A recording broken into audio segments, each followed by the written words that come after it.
आज हम एक पुरानी जीन्स से घर में चप्पल बनाना सीखेंगे। Hello good morning viewers, welcome to back my YouTube channel. देखिए हमारे घर में ना जीन्स जरूर होती है और जब पुरानी हो जाए तो हम इनका यूज नहीं करते हैं। एक ऐसी ही जीन्स मेरे बेटे की है जो कि थोड़ा सा ना फट गई थी, तो इसकी जो नीचे वाला हिस्सा है ये मैंने कट कर लिया है जैसे मैं आपको दिखा रही हूँ। और आपके पैर की जो भी साइज है उसके अकॉर्डिंग आपने यहाँ चप्पल को लेना है।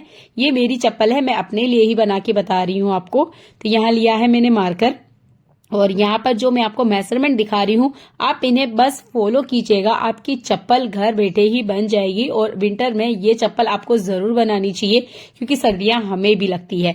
तो देखिए इस चप्पल की जो भी साइज है उसके हिसाब से 1 इंच थोड़ा सा आपको दूरी पे लेना है जैसे मैं आपको दिखा रही हूँ। एकदम चिपका के मत लीजिएगा। ऐसा क्यों कर रहे हैं, वीडियो में कंटिन्यू बने रहिएगा, बहुत आसान तरीके मैं आपको बताऊंगी और अब घर बैठे आराम से जो सर्दी वाले चप्पल है वो घर बैठे ही आप बना पाओगे। तो चप्पल की साइज के अकॉर्डिंग मेरे जीन्स का जो कपड़ा है उस पे मार्क कर लिया है। अब आपने सीजर लेना है और यहाँ पर कटिंग करनी है। ये देखिएगा जैसे मैं आपको दिखा रही हूँ। आपने यहाँ जींस का कपड़ा लोगे तो इसका फायदा ये है कि ये ना आप कितना भी चलोगे कितना भी दौड़ोगे ये घिसेगी नहीं, क्योंकि जींस का ये कपड़ा ऐसा होता है जो जल्दी फटता टूटता नहीं है। बाकी अगर आप कोई दूसरा कपड़ा लेना चाहते हो तो वो आप बराबर ले सकते हो, पर जितना हो सके आप जींस का ही कपड़ा लें। ये देखिए थोड़ा सा कटिंग करने में दिक्कत होगी पर आराम से आप इसे कट कर लोगे। आपकी कैंची में अच्छे से बराबर धार होनी चाहिए। तो देखिए इसके हिसाब के अकॉर्डिंग मैं आपको कटिंग करके दिखा रही हूँ। ये देखिए बहुत आसानी से हो रही है। ऐसी सर्दियों की चप्पलें अगर आप मार्केट में खरीदने जाते हो तो वो आपको कम से कम 300 रुपए से नीचे मिलेगी ही नहीं, क्योंकि उसमें काफी सारा काम किया होता है। तो देखिए घर बैठे ही हम ना 300 रुपए या इससे भी ज्यादा पैसे बचा सकते हैं। तो आप देख लीजिएगा जैसे मैंने आपको दिखाया है इस तरीके से आपने इसे कटिंग कर लेना है। अब इस कट किए हुए पार्ट को जींस के अपर वाले पार्ट पे आपने रखना है जैसे मैं आपको दिखा रही हूँ। और ये देखिए जितना मैं आपको यहाँ पे मार्क करके दिखा रही हूँ ना, ये देखिए लगभग आधे से थोड़े से ऊपर वाले हिस्से पर हमने यहाँ पे मार्क लगाना है और इसे हल्का सा फोल्ड करना है जैसे मैं आपको दिखा रही हूँ।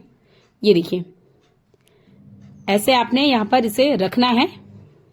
अब यहाँ पे भी ना हम थोड़ा सा मेजरमेंट लेंगे। यहाँ पर 1 इंच पर थोड़ा सा हमें यहाँ मार्क बनाना है। ये देखिए इस तरफ एक और दूसरी तरफ भी मार्क। अब यहाँ पर 1 इंच की दूरी आपने नाप लेनी है या मेजरमेंट ले लेना है।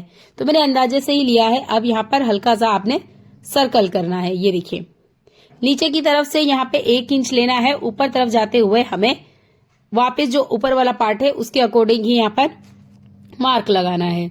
ये ना लूज है, लूज है मतलब जब हमारे पैर इस जूते के अंदर हम डालेंगे तो ये देखिए बहुत आसानी से हमारे पैर अंदर जाना चाहिए। तो थोड़ी सी यहाँ पे 1 इंच की हमें गैप देना है और इसे भी हमें कट करना है।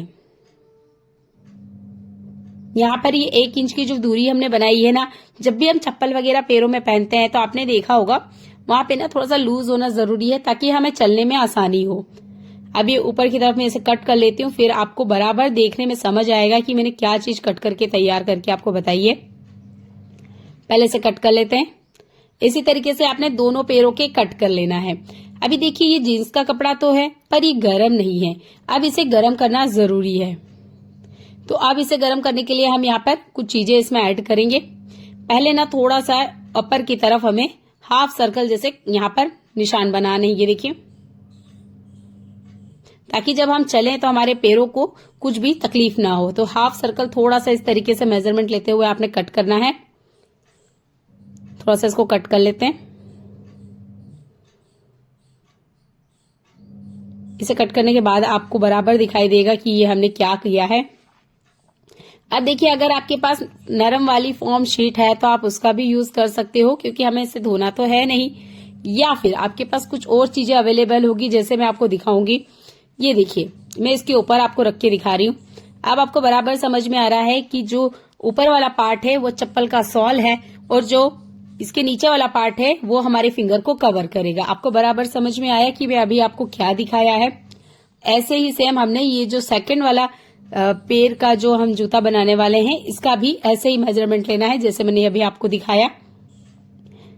यहाँ पे 4 उंगली ऊंचाई पे हम एक निशान बनाएंगे जैसे मैं आपको दिखा रही हूँ। ये देखिए अभी कुछ देर पहले मैंने आपको ये मेजरमेंट करके दिखाया था, पर अभी आप और क्लियर से देख पाएंगे। अब इसको वापस इस तरीके से रखना है। 1-1 इंच की दूरी पर हमें फिर से मार्क लगाना है और यहाँ पर सर्कल को आप ध्यान से देखिएगा, जिस तरीके का हम बना रहे हैं ऊपर की तरफ ले जाते हुए इसे हमने मिलाना है। पूरा दूरी मत रखिएगा, ये तो बहुत ज्यादा चौड़ा हो जाएगा। ये देखिए यहां से इस तरीके से ऊपर की तरफ लेके आना है। ऊपर वाला पार्ट है ना, वो हमारे फिंगर की जो टो है उनके लिए है, ताकि वहां पर अच्छे से वो सेट हो जाए और बिल्कुल भी बाहर नहीं निकले, ताकि चलने फिरने में हमको कोई दिक्कत ना हो।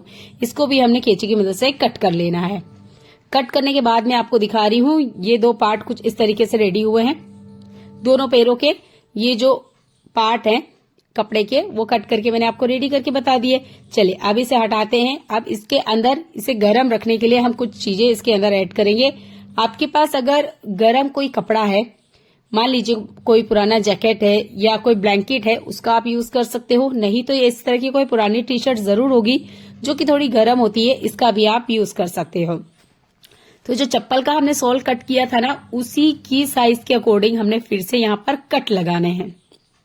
अगर आपके पास पुराना ब्लैंकेट है तो आप उसका जरूर यूज कीजिएगा। अगर पुराना कोई गरम वाला पजामा है तो उसका भी आप इस्तेमाल कर सकते हो, क्योंकि इसका गर्म होना बहुत जरूरी है, क्योंकि हम इसे सर्दियों के लिए बना रहे हैं तो गर्म होना तो जरूरी है। अब इस तरीके से मेरे पास तो एक पुरानी शर्ट थी तो मैंने इसी का इस्तेमाल किया। अब यहाँ पर हम अच्छे से इसको मार्क लगा लेते हैं। यहाँ पर आपको आधा 1 इंच कुछ भी दूरी नहीं कट करना है, या कुछ भी मेजरमेंट ऐसा नहीं लगाना है आपने। बिल्कुल जो सोल बनाया है ना, उसकी साइज के अकॉर्डिंग ये आपने यहाँ पर इसका निशान बनाना है। अगर आपके पास सिलाई मशीन है तो आपको ये काम करने में बिल्कुल कुछ टाइम लगेगा, इससे ज्यादा बिल्कुल टाइम नहीं लगेगा। जैसे कि वो कह सकती हूँ मैं, 5 मिनट से ज्यादा नहीं लगेंगे, आपके ये जो जूते हैं बनके तैयार हो जाएंगे। पहले हम इसे कट कर लेते हैं। देखिए मेरे पास तो सिलाई मशीन है नहीं और मुझे सिलाई मशीन करना आती भी नहीं है, पर जिन्हें नहीं आती है ना, वो भी घर बैठे आराम से सिलाई कर लेंगे। मेरे पास एक पुराना यहाँ पर मोफलर रखा हुआ है, ये बच्चे का है, पुराना है पर ये काफी ज्यादा गर्म है। तो आप पुरानी स्वेटर हो तो उसका जरूर यूज कीजिएगा, क्योंकि उसका जो कपड़ा होता है वो काफी ज्यादा गर्म होता है। तो पहले मैं इसे कट कर लेती हूँ। हमने जूते का सोल तो रेडी कर लिया है, उसमें जो भी कपड़ा लगने वाला है, पर जूते के ऊपर जब हमारे फिंगर कवर होते हैं उस कपड़े के लिए भी हमें कुछ कपड़ा चाहिए। तो मेरे पास ये पुराना एक मफलर रखा हुआ था, इसका मैं यूज कर रही हूँ। ये काफी ज्यादा गर्म है। अब इसके ऊपर भी हम ये जो कपड़ा है इसका मेजरमेंट लेते हुए यहाँ पर कट लगाएंगे, जैसे मैं आपको दिखा रही हूँ। बिल्कुल ऐसे ही आप कट कर लीजिएगा, बहुत आसान है कट करना, जैसे मैंने आपको दिखाया बिल्कुल वैसे कीजिएगा। अब यहाँ पर 4 पार्ट रेडी है, ये देखिए 1, 2 और नीचे सोल। जूते की जितने भी कपड़ा लगेगा वो सारा हमने कट कर लिया है। अब इसे हमें सेट करना है। जो गर्म वाला कपड़ा है वो बीच में रखिएगा, जीन्स वाला जो कपड़ा है वो आपने ऊपर नीचे रखना है। सिलाई मशीन है जैसे मैंने आपको कहा, तो कुछ सेकंड्स में ही आप बढ़िया से यहाँ पे सिलाई कर लोगे। अगर नहीं है तो कोई बात नहीं है, जो तरीका मैं आपको बता रही हूँ आप उसे भी बराबर फॉलो कर सकते हैं। अब आपने लेना है सुई धागा। देखिए हम यहाँ जूते बना रहे हैं तो जो नॉर्मल हमारा सुई धागा है उसका इस्तेमाल नहीं करना है, क्योंकि सिलाई बहुत जल्दी खुल जाएगी। ये स्पेशल जो धागा आता है माला बनाने के लिए या गेदड़ी वगैरह सिलने के लिए, इसका आप यूज कीजिएगा, क्योंकि ये काफी ज्यादा मजबूत होता है। हाथों से तो खुलता है नहीं, कैंची से ही काटना पड़ता है। इसकी काफी ज्यादा जो बोल सकते हैं क्वालिटी अच्छी होती है। इसका यूज करते हुए आप बड़े बड़े टाके इस तरीके से लगा सकते हैं। अब बात कर लेते हैं इसके सोल की। इसके सोल में भी बराबर हमने ऐसे ही सिलाई लगानी है जैसे मैंने आपको दिखाया। ये देखिए अभी आपको देखने में ऐसा लग रहा होगा कि ये तो काफी बुरे दिख रहे हैं, बिल्कुल नहीं। आप वीडियो में कंटिन्यू बने हैं तो बने ही रहिए, बहुत अच्छे दिखेंगे ये। इसमें भी ऊपर वाला पार्ट और नीचे वाला पार्ट जींस का जैसे मैं आपको दिखा रही हूँ ये लगाइए। सुई धागे लेते हुए ये देखिए यहाँ पर आपने सिलाई लगा लेनी है। ये बहुत ज्यादा नरम बन के रेडी हुए थे। ये देखिए 2 नीचे वाले सोल और 2 ऊपर वाले पार्ट, चारों हमारे बनके रेडी हो चुके हैं। अब ऊपर वाले पार्ट को हमें यहाँ पे सिलना है। ध्यान दीजिएगा जब आप इसको सिलते हैं तो मीड में से पकड़ के सिलिएगा। कॉर्नर से अगर आप सिलने स्टार्ट करोगे तो हो सकता है थोड़ा सा ऊपर नीचे हो जाए, तो ऊपर से जहां हमारी फिंगर होती है ना वहां से सिलना स्टार्ट कीजिएगा। इससे ना ये बराबर बैठेगा, बिल्कुल भी सिलाई में ऊपर नीचे कुछ भी नहीं होगा। जैसे कि आप सिलाई करते हो तो आपको अंदाजा होगा कि कैसे सिलना है, पर अगर आप हाथ से सिल रहे हो मेरे जैसे पहली बार, तो आप बिल्कुल आराम से बीच में से ही सिलना स्टार्ट करें।